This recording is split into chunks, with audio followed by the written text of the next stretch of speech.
আসসালামু আলাইকুম প্রিয় দর্শক, অন্যমঞ্চে আলোচনায় আপনাদের সকলকে আমন্ত্রণ জানাচ্ছি।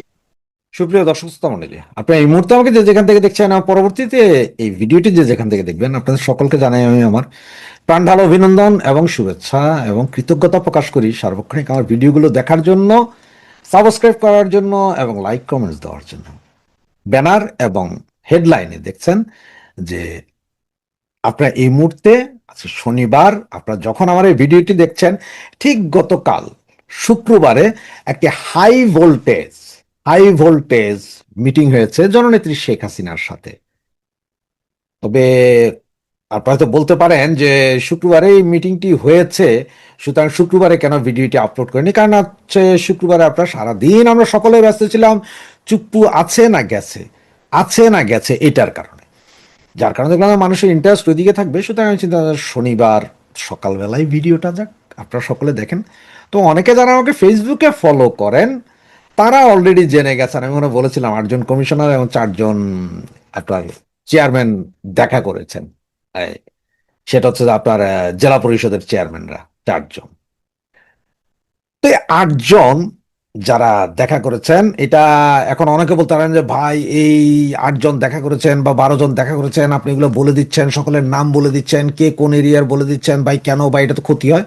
তাদের উদ্দেশ্যে আমি বলি, আমার নেত্রীর সাথে যারা দেখা করেন তারাও যেমন চোর না, তাদের কথা বুক ফুলে বললে সামান্যতম পাপ হবে না।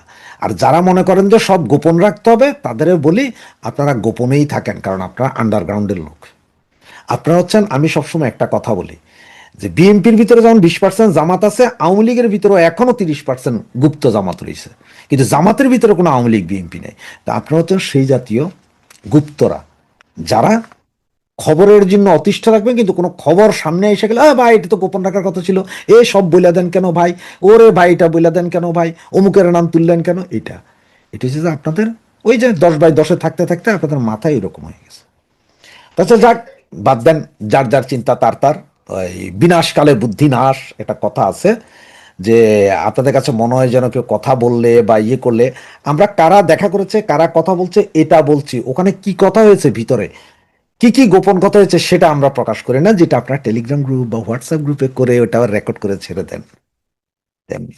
তো আজকে চলুন, আজকে যারা যারা দেখা করেছে দেখেন, আমি আপনাদেরকে এর আগেও বলেছিলাম নেত্রী যেদিন আপনার ঘোষণা দিয়েছেন যে নেত্রী ডিসেম্বরের মাঝে ফিরবেন, তার ঠিক 6 দিন পরে প্রথম একটা গ্রুপ দেখা করেছে, যেখানের মধ্যে আপনারা সকলেই জানেন বিপ্লব বড়ুয়া, এস এম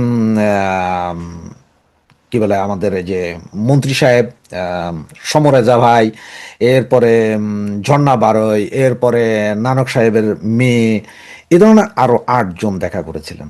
আর আজকে দেখা করেছেন 12জন। তো এটা ছিল যে আপনার ঢাকা দক্ষিণের 8জন কমিশনার। 2 নং ওয়ার্ডের কমিশনার আনিসুর রহমান সরকার বা আনিসুর রহমান, উনি কমিশনার ছিলেন দক্ষিণ গোরান ও খিলগাঁও এলাকার, খিলগাঁও থানা। এরপরে 10 নং ওয়ার্ডের কাউন্সিলর মারুফ আহমেদ মনসুর, উনি হচ্ছেন যে মতিঝিল এজিবি কলোনি ফকিরাপুল এলাকা, মতিঝিল থানা।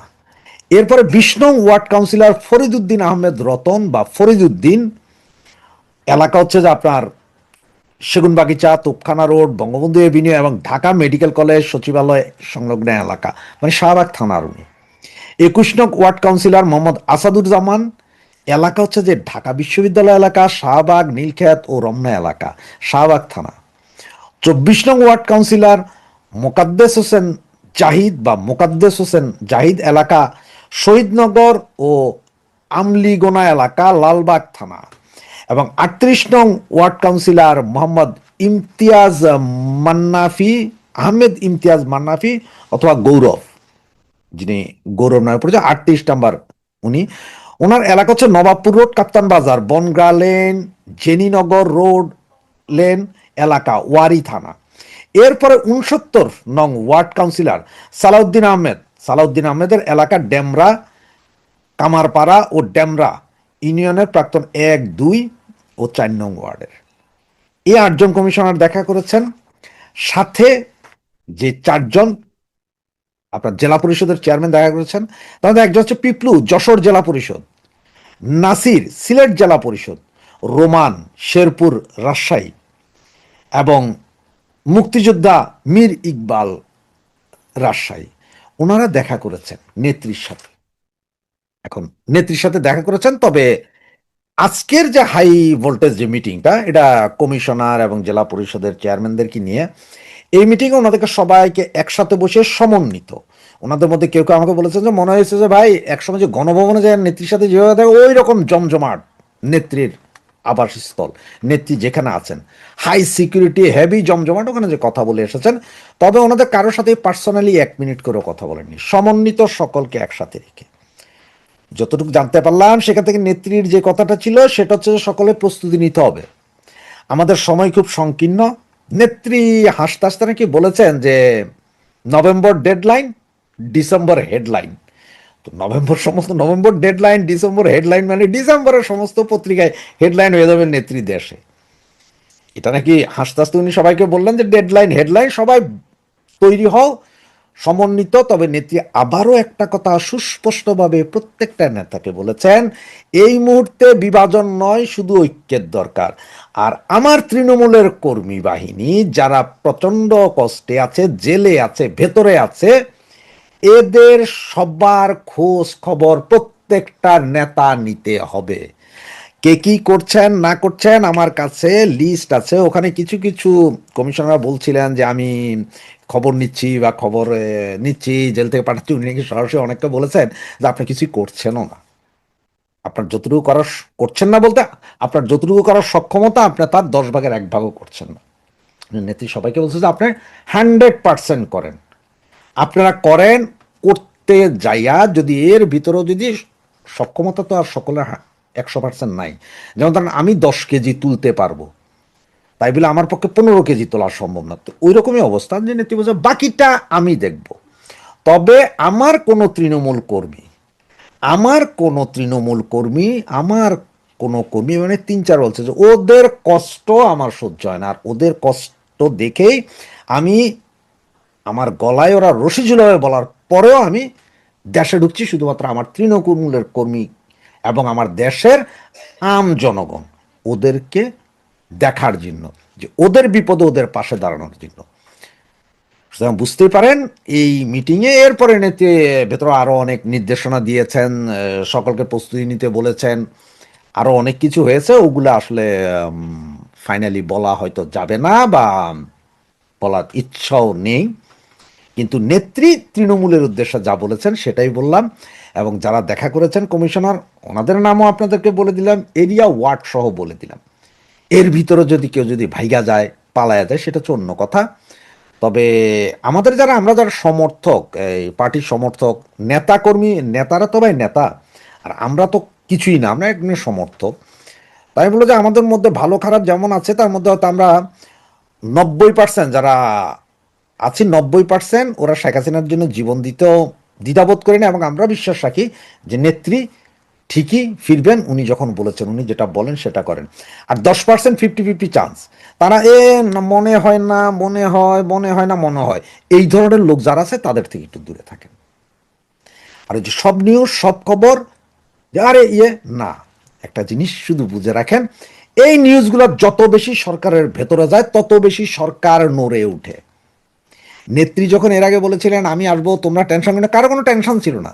যেই বলছেন ডিসেম্বর আসবে, ওই আমার ভাইয়া ছাইয়া কাইয়াদের বিচি কিন্তু কাঁধে উঠে গেছে।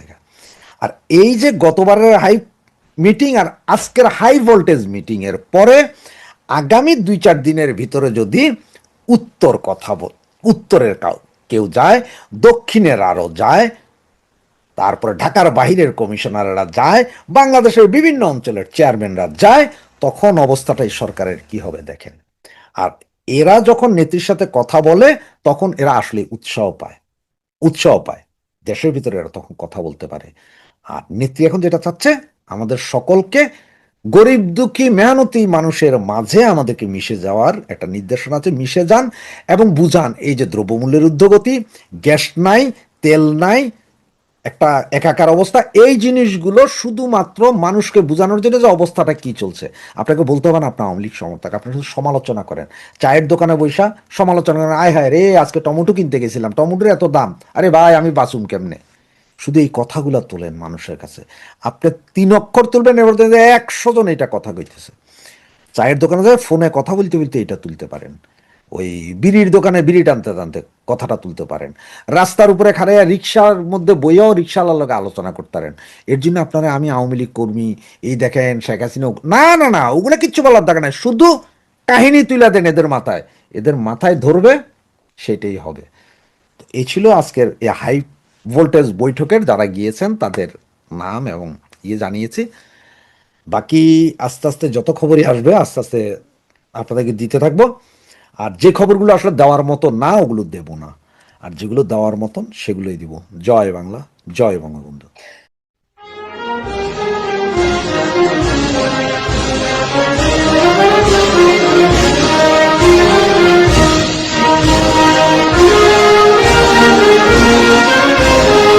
নমস্কার, ক্যালকাটা ডায়ালগস থেকে মনোজ দাস বলছি। সার্জিও গোরের বাংলাদেশ সফর, ঢাকা, দিল্লি, ওয়াশিংটন ত্রিভুজ, শেখ হাসিনার ফেরা নিয়ে বার্তা এবং তারেকের ভবিষ্যৎ, এই বিষয়গুলি নিয়ে আজকের আলোচনা। প্রথমে দেখা যাক আমেরিকার কি মানসিক, কেন এলেন সার্জিও গোর বাংলাদেশের ঢাকা সফরে, সেটা দেখুন। আন্তর্জাতিক কূটনীতিতে অনেক গুরুত্বপূর্ণ বৈঠকে প্রকৃত বিষয়বস্তু কখনো প্রেস বিজ্ঞপ্তিতে লেখা থাকে না। যৌথ বিবৃতিতে সাধারণত থাকে সৌজন্যের ভাষা, যেমন দুই দেশের বন্ধুত্ব আরো জোরদার হবে, সহযোগিতা বৃদ্ধি পাবে, গঠনমূলক আলোচনা হয়েছে, এই ধরনের বাক্য। কিন্তু একজন অনুসন্ধানী সাংবাদিকের কাজ সেখানেই শেষ হয় না। তিনি খোঁজেন কারা বৈঠকে ছিলেন, কারা ছিলেন না, বৈঠক কতক্ষণ চলল, কোন পর্যায়ে দরজা বন্ধ হলো, এরপর কার মুখের অভিব্যক্তি বদলে গেল। এই প্রশ্নগুলোর উত্তর অনেক সময় সরকারি বিবৃতির চেয়েও বেশি গুরুত্বপূর্ণ হয়ে ওঠে। আজ আমরা ঠিক সেই দৃষ্টিকোণ থেকে সার্জিও গোরের ঢাকা সফরকে বিশ্লেষণ করব। প্রথমে দেখা যাক যে কেন বাংলাদেশ কেন এখন যুক্তরাষ্ট্রের বিশেষ আগ্রহের কেন্দ্র। দক্ষিণ এশিয়ার কৌশলগত মানচিত্র গত কয়েক বছরে দ্রুত বদলেছে। ভারত এখন যুক্তরাষ্ট্রের গুরুত্বপূর্ণ অংশীদার। চীন ভারত মহাসাগর এবং বঙ্গোপসাগরে তার উপস্থিতি বাড়ানোর চেষ্টা করছে। মিয়ানমার অস্থিতিশীল, রোহিঙ্গা সংকট এখনো অমীমাংসিত। এই পরিস্থিতিতে বাংলাদেশের ভৌগোলিক অবস্থান আগের যে কোনো সময়ের তুলনায় অনেক বেশি গুরুত্বপূর্ণ হয়ে উঠেছে। এখন বাংলাদেশ কেবল একটি বাজার নয়, বাংলাদেশ এখন একটা জিও স্ট্র্যাটেজিক স্পেস। যে দেশ এই ভূখণ্ডে তার প্রভাব বাড়াবে সে পুরো উত্তর বঙ্গোপসাগরের কৌশলগত সমীকরণেও প্রভাব ফেলবে। তো এই শহরের যে সার্জিও গোর এলেন, এই সফরের সরকারি বিবৃতি বনাম স্থানীয় সূত্র সরকারি বিবৃতি একরকম নয়। এখানে বলা হয়েছে দ্বিপাক্ষিক সম্পর্ক, অর্থনীতি, আঞ্চলিক সহযোগিতা এবং পারস্পরিক স্বার্থ নিয়ে আলোচনা হয়েছে। এখানে নতুন কিছু নেই। প্রায় প্রতিটি উচ্চ পর্যায়ের সফরের পর এই ভাষাতেই বলা হয়, কিন্তু স্থানীয় প্রশাসনিক সূত্র থেকে যে তথ্য পাওয়া যাচ্ছে তা যদি সঠিক হয়ে থাকে, এবং সঠিক হওয়ার সম্ভাবনাই বেশি, কারণ তার যে খবরগুলো আসছে সেই খবরগুলোতে দাবি হচ্ছে এক পর্যায়ে এখানে বৈঠকে বসেছিলেন সার্জিও গোরের সাথে বাংলাদেশের পররাষ্ট্রমন্ত্রী খলিলুর রহমান এবং প্রধানমন্ত্রীর উপদেষ্টা হুমায়ুন কবির। এবং তাদের আলোচনা চলবার সময় এক সময়ে হুমায়ুন কবিরকে বাইরে পাঠানো হয়। এরপর প্রায় 20 মিনিট সার্জিও গোর এবং খলিলুর রহমান একান্তে আলোচনা করেন।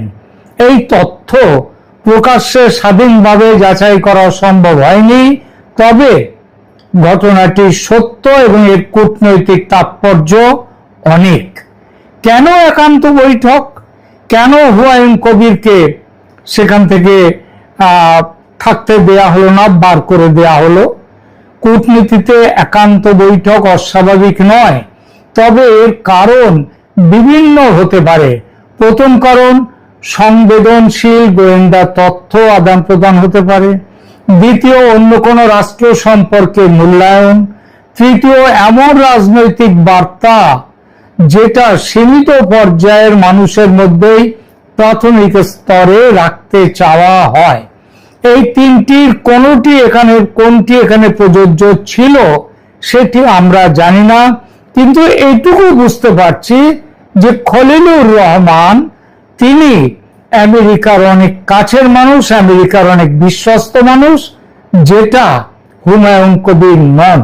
সেই জন্য তিনি প্রধানমন্ত্রীর উপদেষ্টা হলেও তাকে ওই একান্ত বৈঠকে রাখা হয়নি। আন্তর্জাতিক কূটনৈতিক রীতিতে এটা কিন্তু খুব সাধারণ ব্যাপার নয়। এইবার আলোচনা, আর সব থেকে বড় কথা হচ্ছে সেই মিটিং থেকে বেরোবার পর সেখানে যখন সাংবাদিকরা যখন খলিলুর রহমানকে প্রশ্ন করতে থাকলেন, তার উত্তরে খলিলুর রহমান সঠিক জবাব, সমস্ত জবাব এড়িয়ে গেছেন। এবং আরো বড় কথা, তিনি একটা সময় রেগেও গেছেন সাংবাদিকদের উপর, এবং তার যে বডি ল্যাঙ্গুয়েজ, শরীরী ভাষা, সেটা খুব একটা স্বাভাবিক লাগছিল না। আরো একটা কথা, সেটা হচ্ছে সার্জিও গোরের সম্মানার্থে নৈশভোজের আয়োজন করা হয়েছিল, কিন্তু তিনি সে নৈশভোজে যোগদান করেননি। কেন যোগদান করেননি এটাও কিন্তু খুব স্বাভাবিক ঘটনা নয়। তার মধ্যে দিয়ে কি তিনি এটাই বুঝিয়ে দিতে চাইছেন যে তিনি হাই হ্যালো কিংবা সামাজিকতা রক্ষা করতে আসেননি, তিনি কাজের কাজ করতে এসছেন? এখন এই কাজের কাজটা কি? এখানে সরাসরি কোনো সরকারি নিশ্চিতকরণ নেই, তবে সামগ্রিক ভূ রাজনীতি বিচার করলে বিষয়টি প্রশ্নের অপেক্ষা রাখে না যে আলোচনার মূল বিষয় কি ছিল। স্বাভাবিকভাবেই চীন। গত কয়েক বছরে বাংলাদেশে চীনের বিনিয়োগ ভীষণভাবে বেড়েছে, অবকাঠামো প্রকল্প বেড়েছে, বন্দর উন্নয়ন হয়েছে, বিদ্যুৎ প্রকল্প হয়েছে। চীনের অর্থনৈতিক উপস্থিতি এখন বাংলাদেশে খুবই দৃশ্যমান। অন্যদিকে যুক্তরাষ্ট্র চায় বাংলাদেশ যেন চীনের সঙ্গে সম্পর্ক রাখলেও সম্পূর্ণ কৌশলগত নির্ভরতায় না পৌঁছে যায়, অর্থাৎ সেখানে যেন একটা ফারাক থাকে। এই উদ্বেগ শুধু বাংলাদেশের ক্ষেত্রেই যে আমেরিকার আছে তা নয়, শ্রীলঙ্কা, মালদ্বীপ, নেপাল সব ক্ষেত্রেই একই ধরনের কৌশল দেখা যায়। ধারণা করা হচ্ছে যে চীন থেকে যুদ্ধ বিমান ক্রয়, সমরাস্ত্র ক্রয়, ড্রোন কারখানা নির্মাণ, তিস্তা বাঁধ প্রকল্প, আরো বহুবিধ প্রকল্প নিয়ে আমেরিকা ক্ষুণ্ণ এবং ক্ষুব্ধ। ঢাকা সফরের নেপথ্যে তাহলে কি এখানে বলা হয়েছে যে গৌর তিনি কি বলতে চাইলেন, সার্জিও গোর, যে চীনের সাথে সম্পর্ক উন্নয়ন করা ধীরে, ফারাক রেখে, নইলে সমস্যা আছে। এটা তো একটা দিক চীন, আর এক দিক রয়েছে দিল্লি। ঢাকা সফরের নেপথ্যে কি দিল্লি আছে? কেন ভারত একটি সমীকরণের কেন্দ্রবিন্দু হয়ে উঠছে? সার্জিও গোরের ঢাকা সফরকে যদি শুধুমাত্র বাংলাদেশ যুক্তরাষ্ট্র দ্বিপাক্ষিক সম্পর্কের দৃষ্টিতে দেখি, তাহলে ছবির একটা বড় অংশ অদৃশ্য থেকে যাবে। কারণ আজকের ইন্দো প্যাসিফিক কৌশলে যুক্তরাষ্ট্রের সবচেয়ে গুরুত্বপূর্ণ আঞ্চলিক অংশীদার হলো ভারত। গত এক দশকে ওয়াশিংটন ও নয়াদিল্লির সম্পর্ক শুধু প্রতিরক্ষা সহযোগিতায় সীমাবদ্ধ নেই। কোয়াড, সামুদ্রিক নিরাপত্তা, উন্নত প্রযুক্তি, গোয়েন্দা তথ্য বিনিময়, সরবরাহ শৃঙ্খল, সেমিকন্ডাক্টর এবং চীনের ক্রমবর্ধমান প্রভাব মোকাবিলা করা, সব ক্ষেত্রেই আমেরিকা ভারতের সমন্বয় অনেক গভীর হয়েছে। এই প্রেক্ষাপটে বাংলাদেশের গুরুত্ব বদলে গেছে। বাংলাদেশ এখন শুধু 17 কোটির একটি বাজার নয়, এটি বঙ্গোপসাগরের প্রবেশদ্বার, উত্তর পূর্ব ভারতের প্রতিবেশী এবং ভারত মহাসাগরীয় যে কৌশলগত প্রতিযোগিতা তার একটি গুরুত্বপূর্ণ ভূখণ্ড। এই কারণে সার্জিও গোরের ঢাকায় ভারতীয় হাই কমিশনার দীনেশ ত্রিবেদীর সঙ্গে বৈঠক বিশেষ তাৎপর্য বহন করে।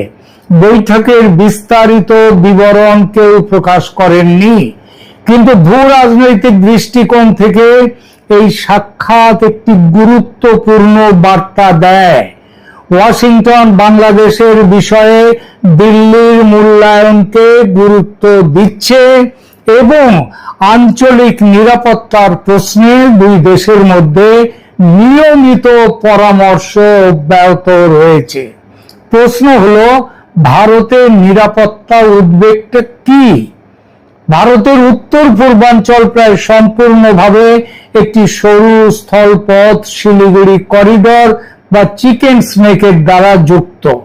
মূল ভূখণ্ডের সঙ্গে বঙ্গোপসাগরে চীনের উপস্থিতি বাড়লে, বাংলাদেশের অবকাঠামোয় চীনের বিনিয়োগ ক্রমশই বাড়লে, বন্দর উন্নয়ন এবং আঞ্চলিক যোগাযোগ যদি চীনের বাড়ে, এই সব বিষয় নয়াদিল্লি দীর্ঘদিন ধরে কৌশলগত দৃষ্টিতে পর্যবেক্ষণ করছে। আর যুক্তরাষ্ট্রের দৃষ্টিভঙ্গিও আজ অনেকটাই একই দিকে। ওয়াশিংটনের কাছে বাংলাদেশের প্রশ্নটি এখন কেবল ঢাকা ওয়াশিংটন সম্পর্কের বিষয় নয়, এটি বৃহত্তর ইন্দো প্যাসিফিক নিরাপত্তা স্থাপত্যের একটি অংশ। এই কারণে সার্জিও গোরের সফরকে বিচ্ছিন্ন ঘটনা হিসেবে দেখা ঠিক হবে না, বরং এটিকে 4টি রাজধানীর সমীকরণ হিসেবে দেখা উচিত। ওয়াশিংটন, দিল্লি, ঢাকা, বেজিং, এই 4টি রাজধানীর সিদ্ধান্ত আগামী কয়েক বছরে শুধু বাংলাদেশের পররাষ্ট্র নীতি নয়, সমগ্র পূর্ব ভারত মহাসাগরীয় অঞ্চলের কৌশলগত ভারসাম্য প্রভাবিত করবে। আর এই কারণে সার্জিও গোরের ঢাকা সফরের প্রতিটি বৈঠক, সরকারি হোক বা কূটনৈতিক হোক, স্বাভাবিক সৌজন্য সাক্ষাতের চেয়ে অনেক অনেক বেশি গুরুত্ব পাচ্ছে। আমার মতে এই গুরুত্ব ভারতের এই অংশটি একটা বড় বিশ্লেষণ। এর সঙ্গে আরো খুব স্বাভাবিকভাবেই চলে এসেছে, যেটা দিল্লির সাউথ ব্লকে থেকে বিশেষ সূত্র থেকে আমি জানতে পেরেছি। সেটা হলো, শেখ হাসিনা প্রসঙ্গে একটি নীরব কূটনীতি চালাতে সার্জিও গোর ঢাকায় এসেছেন। এটা তার অন্যতম কারণ। সাম্প্রতিক সময়ে কূটনৈতিক মহলের কিছু অনানুষ্ঠানিক আলোচনায় এমন একটি সম্ভাবনার কথা শোনা যাচ্ছে যে, যা এখনো কোনো সরকার আনুষ্ঠানিকভাবে স্বীকার করেনি এবং যার স্বাধীন ও প্রকাশ্য প্রমাণও পাওয়া যায়নি। সেই আলোচনার মূল বক্তব্য হলো, বাংলাদেশের দীর্ঘমেয়াদী রাজনৈতিক স্থিতিশীলতা নিয়ে ভারত ও যুক্তরাষ্ট্রের মধ্যে নীরব পর্যায়ে, মানে বাইরে কোনো প্রকাশ নেই, বেশ কিছু ধরনের সমন্বয় বা বোঝাপড়া হয়েছে। সেই বোঝাপড়ায় শেখ হাসিনার ভবিষ্যৎ রাজনৈতিক অবস্থান রয়েছে, তার ব্যক্তিগত নিরাপত্তা এবং বাংলাদেশে ফিরলে তার প্রধান রাজনৈতিক শক্তিগুলোর অংশগ্রহণ কেমন হবে, সেখানে শেখ হাসিনার নিরাপত্তা কেমন হবে, তার দল আওয়ামী লীগকে সেখানে কেন সেখানে খোলা মাঠ তার দেয়া হবে কি না, এই সমস্ত ব্যাপারেই কিন্তু আমেরিকা এবং ভারত একটা সিদ্ধান্তে এসে গেছে। এবং যে সিদ্ধান্তের প্রেক্ষিতে শেখ হাসিনা ডিসেম্বরের মধ্যে বলছেন, আমার ধারণা খুব দেরি হলেও নভেম্বরের মধ্যেই তিনি ভারত থেকে বাংলাদেশে ফিরবেন। এবং এই ফেরাটায় যাতে শেখ হাসিনার নিরাপত্তা নিশ্চিত করা হয় সেই ব্যাপারে সার্জিও গোর বাংলাদেশকে নির্দেশ দিতে এসেছেন। এবং শুধু তাই না, তিনি পৌঁছবার পর যেন আওয়ামী লীগের উপর থেকে নিষেধাজ্ঞা তুলে নেওয়া হয়, এই মানে এটাকে কি বলবো, অনুরোধ বলবো না, এটাকে বলবো এই আদেশটাও দেওয়ার জন্য বাংলাদেশে এসছেন সার্জিও গোর। যুক্তরাষ্ট্রের কাছে বাংলাদেশ এখন অত্যন্ত গুরুত্বপূর্ণ অংশ। তাদের অগ্রাধিকার হলো এই অঞ্চলে এমন পরিস্থিতি তৈরি না হওয়া যাতে বহিরাগত শক্তির প্রভাব অস্বাভাবিকভাবে বৃদ্ধি পায়, এখানে রাজনৈতিক সংকট তৈরি হয়, এখানে ধর্মীয় সংকট তৈরি হয়। সেখানটায় এই সমস্ত কিছু কাজ করেছে ভারত এবং আমেরিকা বাংলাদেশে শেখ হাসিনার পুনর্বাসনের রূপরেখা নিয়ে একটা সিদ্ধান্তে পৌঁছতে। এবং এই প্রেক্ষাপটেই শেখ হাসিনার নাম খলিলুর রহমানের কাছে এসেছে। খলিলুর রহমান, যার জন্য ওই মিটিং এর পর তার মুখে খুব অন্ধকার দেখা গেছে, তিনি খুব একটা স্বাভাবিক যেন ছিলেন না। কেন স্বাভাবিক ছিলেন না, তার কারণ হচ্ছে এগুলো আমেরিকার সহজ বার্তা ছিল না, স্পষ্ট বলা যায় নির্দেশ ছিল।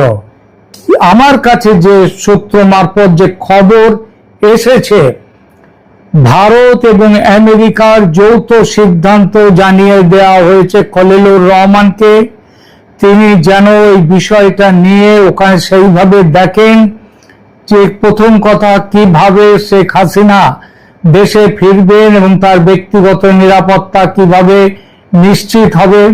দ্বিতীয়ত, আওয়ামী লীগের উপর থেকে নিষেধাজ্ঞা তুলে নিয়ে সেখানকার রাজনীতিকে অন্তর্ভুক্তিমূলক করতে হবে।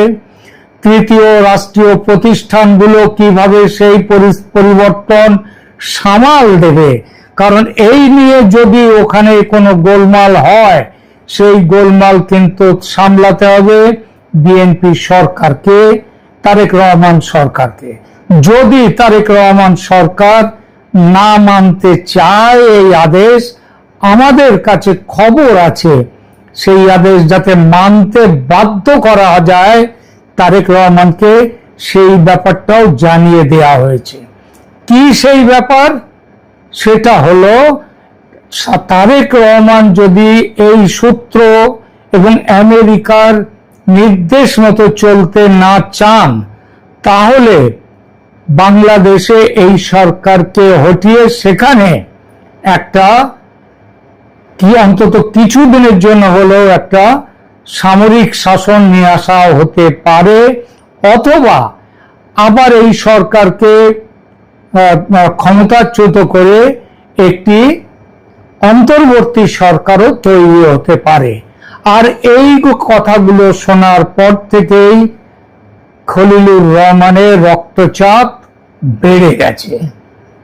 আমরা আগামী কয়েকটা দিন, আগামী কিছুদিন, অন্তত একটি মাস আমাদের খুব সতর্ক হয়ে অপেক্ষা করতে হবে। আগস্ট মাস পড়ে গেছে, আগস্ট চলে যাবে, ততদিনে বৃষ্টি থেমে যাবে। সেপ্টেম্বরে মোটামুটি ভাবে বৃষ্টি কমে গেছে এবং সেপ্টেম্বরের পরে অক্টোবর নাগাদ, সেপ্টেম্বর অক্টোবর খুব সম্ভব শেখ হাসিনা বাংলাদেশে ফিরছেন। এখনকার মতো এইটুকুই, ধন্যবাদ।